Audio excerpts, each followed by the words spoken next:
बिस्मिल्लाहिर्रहमानिर्रहीम। अस्सलाम वालेकुम। Welcome students. आज जो हमारी वीडियो है वो क्लास टेंथ का फर्स्ट यूनिट यानी unit number 10 heat capacity and modes of heat transfer. ठीक है, तो इसके आज हमने न्यूमेरिकल प्रॉब्लम्स को सॉल्व करना स्टार्ट करना है, जो कि न्यूमेरिकल प्रॉब्लम की एक्सरसाइज आपके पेज नंबर 43 पे दी गई है। ठीक है, तो चलें स्टार्ट करते हैं आज की वीडियो को। तो स्टूडेंट, सबसे पहला न्यूमेरिकल अगर आप देखेंगे तो उसमें लिखा हुआ है कि convert specific heat of water 4180 joule per kg per kelvin into units of joule per gram पर सेल्सियस स्केल। यानी कि आपने जस्ट एक यूनिट कन्वर्जन जो है वो इसमें करके बतानी है कि जॉल पर केजी पर केल्विन को जॉल पर ग्राम पर सेल्सियस में कैसे कन्वर्ट किया जाता है। तो स्टूडेंट्स, इसका डाटा हमने यहाँ पे लिखा, तो इसका सलूशन या इसकी कैलकुलेशन बहुत ही इजी सी है। जब जस्ट आपने याद रखना है कि जब भी हमें जॉल पर केजी पर केल्विन को जॉल पर ग्राम पर सेल्सियस में कन्वर्ट करना होगा, तो जस्ट हमने एक काम करना है कि अपनी जो भी वैल्यू होगी उस वैल्यू को 1000 के साथ डिवाइड कर देना है। ठीक है, तो जस्ट आप इसको अगर इस तरीके से डिवाइड कर लेंगे तो आपके पास आंसर आ जाएगा। यानी कि ये आंसर बन जाएगा 4.18 और साथ आप वही यूनिट लिख लें जो आपको चाहिए, जॉल पर ग्राम और पर सेल्सियस। ठीक है, पर सेल्सियस। अब इसमें थोड़ी सी लॉजिक को देख लेते हैं कि हमने ऐसा क्यों किया है। तो बेसिकली सबसे पहली चीज़ तो ये कि किलोग्राम से ग्राम में आपने जाना है। ठीक है, तो वैसे अगर देखा जाए तो किलोग्राम से जब ग्राम में कन्वर्जन की जाती है तो मल्टीप्लाई बाय 1000 किया जाता है। ठीक हो गया, लेकिन यहाँ पे नज़र आ रहा है कि किलोग्राम नहीं है बल्कि पर किलोग्राम है, जिसको पर ग्राम में कन्वर्ट किया जाएगा। तो अब हमने मल्टीप्लाई बाय 1000 की बजाय सिंपल सी बात है कि इसको डिवाइडेड बाय 1000 कर देना है। ठीक है, बस ये इसमें कंसेप्ट है। बाकी रहा मसला केल्विन और सेल्सियस का, तो देखें जो टेम्परेचर के यूनिट्स होते हैं वो केल्विन हो या सेल्सियस हो, उसका हमारी स्पेसिफिक हीट कैपेसिटी पे कोई इफ़ेक्ट नहीं होता। तो इसलिए इसके लिए कोई किसी किस्म का फैक्टर हम यहाँ पे ऐड या डिवाइड या मल्टीप्लाई नहीं करेंगे। तो जस्ट आपने सिंपल वर्ड्स में याद रखना है कि जब भी जॉल पर केजी पर केल्विन को जॉल पर ग्राम पर सेल्सियस में कन्वर्ट करना होगा तो 1000 से डिवाइड करेंगे। ठीक है जी, चलें अब हम साथ ही चलते हैं इसके न्यूमेरिकल नंबर 2 पे। अपनी बुक्स आप सामने रखें। इसमें लिखा हुआ है calculate amount of heat given to 25 kg of water to increase its temperature by 50 degree Celsius. ठीक है, तो ये है हमारा दूसरा न्यूमेरिकल। आपके सामने बुक्स होनी चाहिए, तब आपको ये ठीक से समझ आएगा। तो इसमें लिखा है calculate the amount of heat. तो सबसे पहले अगर हम यहाँ पे डाटा लिख लें तो डाटा में हमारे पास आ जाएगा क्यू। ठीक है, तो क्यू जो है हमारे पास फाइंड करना है हमने। क्यू यानी कि हीट को कहा जाता है, ये हमने फाइंड करनी है। उसके बाद है 25 kg ऑफ वाटर, यानी कि मैस ऑफ वाटर जो दिया हुआ है वो 25 kg दिया है। ठीक है, इसी तरह to increase its temperature by 50 degree Celsius, यानी कि टेम्परेचर में जो इंक्रीज़ करना है, टेम्परेचर में इंक्रीज़ हो या डिक्रीज़ हो, दोनों को हम डेल्टा टी बोलते हैं। ठीक है, तो ये आ जाएगा आपके पास 50 डिग्री सेल्सियस। ठीक है, तो अब हमने देखना है कि ये किस तरीके से क्वेश्चन सॉल्व होगा। तो देखें हमारे पास एक सिंपल सा फार्मूला मौजूद है जो कि C is equal to Q divided by M delta T. ये आपने टॉपिक में पढ़ा हुआ है। तो इसी फार्मूले में से अगर मैं क्यू को अलग कर लूँ तो ये मेरे पास फार्मूला बन जाएगा एम सी डेल्टा टी। ठीक है, तो ये इसी को उधर जाके मल्टीप्लाई किया है तो ये चीज़ आपके पास बन गई है। ठीक है, क्योंकि हमें क्यू की वैल्यू चाहिए थी। तो अब हमने क्यू यहीं पे रखना है, एम की वैल्यू इसमें 25 पुट कर देनी है। सी स्पेसिफिक हीट कैपेसिटी। अब अगर आप क्वेश्चन पे गौर करेंगे तो आपको क्वेश्चन पे मेन जो मटेरियल मिलेगा वो वाटर की बात हो रही है। तो वाटर की जो स्पेसिफिक हीट कैपेसिटी है वो अगर आपको ना भी दी जाए तो वो आपने ज़ुबानी याद रखनी है, वो होती है 4200। ठीक है, 7 यूनिट होता है जॉल पर केजी पर केल्विन, लेकिन यहाँ पे उसका ज़रूरत नहीं है। ठीक है, तो डेल्टा टी जो है वो आपको दिया हुआ है, दैट इज़ 50। तो अब अगर आप इन तीनों को मल्टीप्लाई कर लेंगे तो आपके पास जो है वो आंसर आ जाएगा 5.25 मल्टीप्लाई बाय 10⁻⁶ और ये जॉल है, जिसको आप बाद में 5.25 10⁻⁶ को मेगा भी कह सकते हैं और साथ जॉल आ जाएगा। ठीक है, तो ये आपके पास इसका रिज़ल्ट आ जाएगा। ठीक है, इसके साथ ही हम न्यूमेरिकल नंबर 3 पे आते हैं। न्यूमेरिकल नंबर 3 पे अगर आप देखें तो उसमें लिखा हुआ है कि ½ kg block of an unknown metal.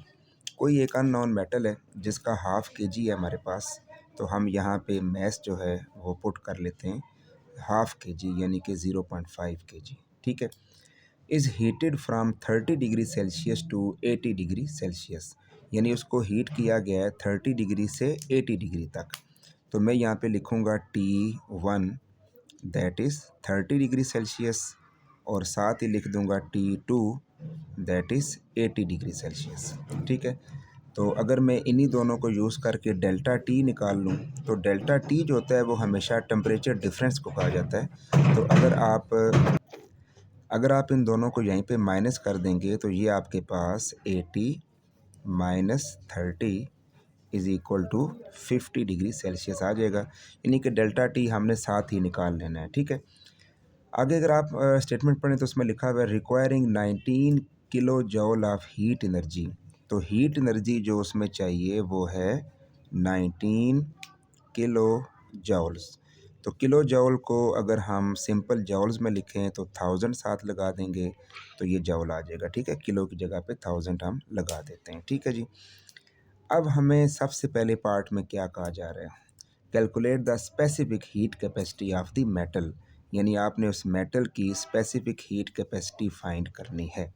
ठीक है स्टूडेंट्स, तो चलिए हम इस पहले पार्ट को देख लेते हैं, उसके बाद पार्ट बी की तरफ आएंगे। तो देखें, specific heat capacity of metal के लिए हमें फार्मूला दिया गया है और वो है Q divided by M delta T।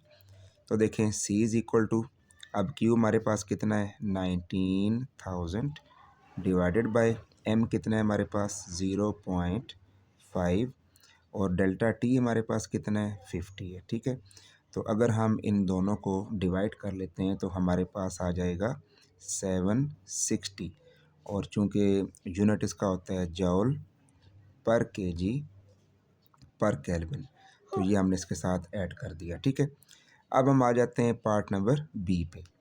Part B में कहता है कि if the same metal block is heated from 80 degree Celsius to 120 degree Celsius.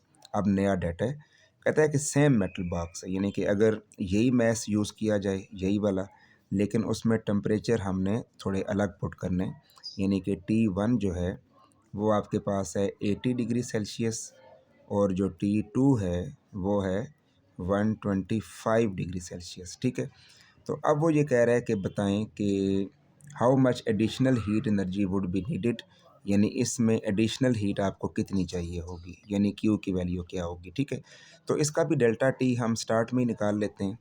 तो अगर आप 125 में से 80 को माइनस कर देंगे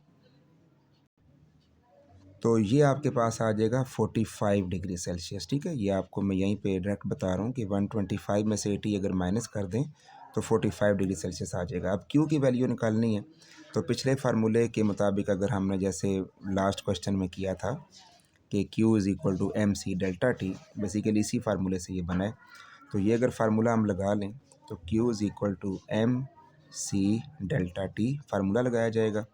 तो अब आप देखें ये Q है, M मैच तो सेम टू सेम है वही वाला 0.5 और C जो है स्पेसिफिक हीट कैपेसिटी जो कि अभी आपने पिछले पार्ट में निकाली है दैट इज़ 760 वो पुट हो जाएगी और डेल्टा T जो है वो 45 डिग्री सेल्सियस वो पुट हो जाएगा। ठीक है, तो जब आप इन दोनों को तीनों को बल्कि मल्टीप्लाई करेंगे तो आपके पास आ जाएगा 17100 और किलो जॉल।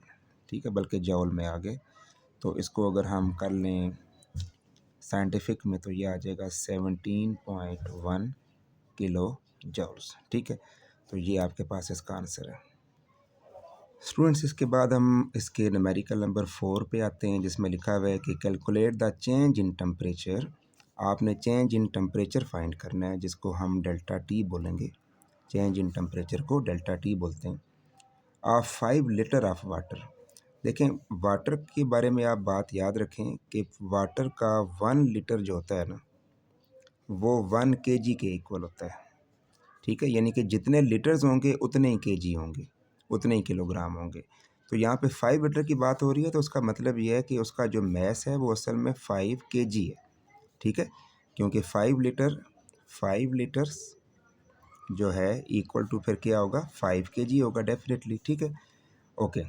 अब लिखा हुआ है कि of water if it absorb 8.4 mega जॉल of heat, यानी कि हीट जो है वो कितनी बताई जा रही है, 8.4 मेगा जॉल्स, जिसको अगर मैं जॉल्स में कन्वर्ट करूं तो मेगा की जगह 10⁻6 लगा देंगे हम, 10⁻6 लगा देंगे जॉल्स। और अगर आप इसको ऑर्डिनरी फॉर्म में लिखें तो ये आ जाएगा 5 टाइम्स इसके साथ ज़ीरो, तो ये हीट एनर्जी है। तो अब हमने चेंज इन टेम्परेचर फाइंड करना है, तो इसके लिए सिंपल सा हमारे पास फार्मूला है जो कि है Q is equal to MC delta T. तो डेल्टा टी अगर आप एक जगह पे रखें ये, तो ये सारी वैल्यू इधर आके डिवाइड हो जाएगी, Q डिवाइडेड बाय MC। तो अब ये डेल्टा टी है, तो अब Q हमारे पास कितना है जी, 84000, ठीक है, ज़ीरो। और M की जो वैल्यू है वो हमारे पास 5 है। C स्पेसिफिक हीट कैपेसिटी, चूँकि वाटर की बात हुई है, आपकी बुक में इसका हिंट भी दिया हुआ है 4200। तो ये अब आपके पास डेल्टा टी पूरी कैलकुलेशन के बाद आ जाएगा 400 डिग्री सेल्सियस। तो ये जी इसका रिज़ल्ट है। स्टूडेंट्स, इसके बाद अगर हम देखें तो इसका क्वेश्चन नंबर 7 है, यानी लास्ट न्यूमेरिकल है। इसमें लिखा हुआ है कि a hot steel rod is cooled by plunging it into cold water, यानी कि एक गर्म स्टील रॉड है, ठीक है, उसको हमने ठंडा करना है। तो ज़ाहिर है किसी भी स्टील रॉड को जब ठंडा करना होता है तो उसको वाटर के अंदर ना थोड़ा सा डिप करके रखते हैं, तो वो थोड़ी देर के बाद ठंडी हो जाती है। The steel rod has a mass of 3 KG. इस डाटा को हम यहाँ पे लिख लेते हैं। स्टील रॉड का जो मैस है वो कितना है, 3 केजी है, and is initially at a temperature of 450 degree Celsius, यानी उसका जो इनिशियल टेम्परेचर है, इनिशियल टेम्परेचर को ना हम T1 कह देते हैं, 450 degree Celsius. It cools to 50 degree Celsius when placed in the water, यानी कि जब आप उसने वाटर के अंदर उसको डिप किया है तो अब उसका टेम्परेचर 450 डिग्री से डाउन हो के 50 पे पहुंच गया है। इसका मतलब है 50 जो है वो उसका एंडिंग यानी फाइनल टेम्परेचर दिया गया है, तो वो हम यहाँ पे नोट कर लेते हैं। और अगर मैं यहीं पे इसका डेल्टा टी भी निकाल के लिख लूँ तो वो 450 माइनस 50 आ जाएगा, तो ये बन जाएगा हमारे पास 400 डिग्री सेल्सियस, ठीक है। डेल्टा टी भी निकाल लिया। अब वो कहता है कि the specific it cools to 50 when placed in the water, ठीक है, ये तो चले हो गया। The specific heat capacity of steel is this. तो स्टील की जो स्पेसिफिक हीट कैपेसिटी है वो है जी 460 जॉल पर केजी पर डिग्री सेल्सियस, ठीक है। वो ज़रा प्रिंटिंग में उसने ऐसे लिखा हुआ है कि जी के आगे -1 है, हालांकि उसकी पावर में है, ठीक है, तो उससे कंफ्यूज होने की ज़रूरत नहीं है। अब वो कहते हैं calculate the thermal energy lost by the steel rod as it cool to 50 degree Celsius, यानी कि ये बताएं कि उसने थर्मल एनर्जी कितनी लास्ट की होगी। तो थर्मल एनर्जी को हम क्या बोलते हैं, क्यू बोलते हैं, ठीक है। तो अब हमने क्या करना है जी, क्यू की वैल्यू निकालनी है, और उसका फार्मूला हमें पता है, पिछले भी न्यूमेरिकल्स में किया, MC डेल्टा टी। तो M की वैल्यू हमारे पास है 3, C की वैल्यू यहाँ पे 460 दी हुई है, और डेल्टा टी हमारे पास है 400। तो अगर आप इन तीनों को मल्टीप्लाई कर लेंगे तो आपके पास ये आ जाएगा 552, ठीक है, किलो जॉल, ठीक है जी। तो ये आपका इसका आंसर है। तो आज की इस वीडियो में हमने इसके 7 में से 5 न्यूमेरिकल्स को डिस्कस किया। इंशाल्लाह नेक्स्ट वीडियो में हम इसके जो मेन 2 न्यूमेरिकल रह गए हैं उनको इंशाल्लाह डिटेल में डिस्कस करेंगे, उसके ऊपर पूरी वीडियो हम बनाएंगे। तो तब तक के लिए मुझे इजाज़त दें, अपना ख्याल रखिएगा। अस्सलाम वालेकुम।